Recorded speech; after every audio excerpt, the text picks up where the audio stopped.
We are here with the new Nikon 80-400mm lens. This lens was announced earlier this year by Nikon. It's a new version of an older lens announced by Nikon about 13 years ago. Now, this lens has some new improvements over the older version, including improved optics. This lens has 20 elements, including more ED elements and a new super ED element, which is supposed to give this lens better optics than the older version. On the front, we have nano coating on the front element, which is supposed to prevent flares and ghosts. In terms of image stabilization, this lens has 4 stops over the 3 stops that the older version has, at least according to Nikon. In terms of autofocusing engine, it has an autofocusing engine which is improved over the older version. It's an ultrasonic motor and supposed to be much faster than the older version, which was kind of crippling for the lens. Let's go over some of the basic structural components of the lens. In terms of build quality, the lens itself is very well built. It has a collar, a metal collar that you can see here. It has 2 rings. This is the zoom ring, which we will extend right now, and you can see how much it opens, quite considerable.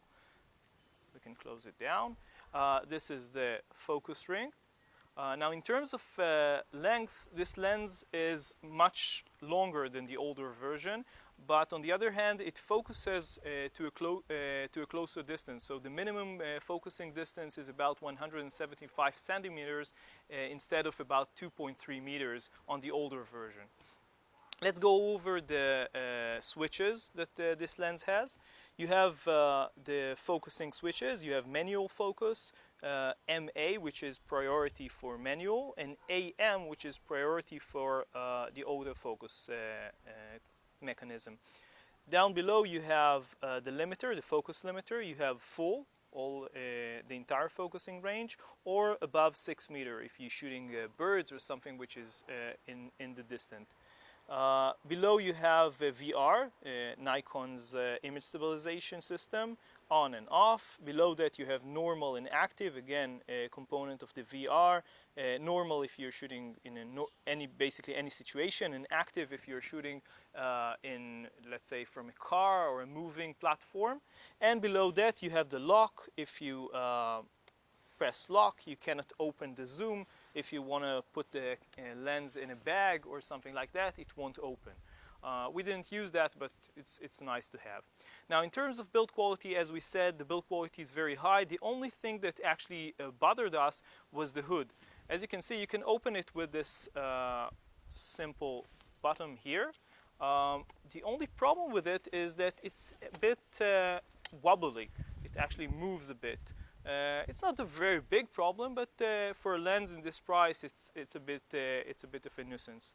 Let's go over to a few other features. First of all, the image quality. As we said, the image quality of this lens is superb. It's very, very high. We are giving you some examples of images that we have shot over the past month with this lens, primarily birds. And this is a lens which is very good for nature images. Now, in terms of other features, the autofocus engine is much faster than the older version of this lens, which is very nice, very important actually. And a lot of people actually complained about the older version of this lens being too slow in terms of focusing. In terms of accuracy of focusing, we mainly shot birds, so you have a lot of misses with any lens that you're going to use. So we can't really state if this is much better than the older version or not, but you can get some very, very sharp images. Now, in terms of image stabilization, the image stabilizer on this lens is very good. Nikon, as we said, mentions 4 stops. We're not sure if this actually goes up to 4 stops, but it definitely goes up anywhere between 3 and 4 stops, and you can feel it in, and you can see it in the viewfinder that the lens actually stabilizes the image very well. So let's conclude with a few basic points. What we liked about this lens: image quality is superb, build quality is superb, the autofocus engine is fast, and the image stabilizer is very good. Things that we didn't really like, the hood is a bit wobbly. Basically the size and the weight of this lens is quite considerable. We're talking about more than 1.5 kilograms for a lens, so we will very much advise you to use either a tripod or a monopod with this lens. You don't want to carry it all day in your hand if you're going on a hike or something of that sort. And of course the price. The price of this lens is considerably higher than the older version. If the older version was announced at a price of about $1,800, this lens comes at a price of $2,700. So this is a very expensive lens. So keep that in mind, and you can read more about it on lensvid.com.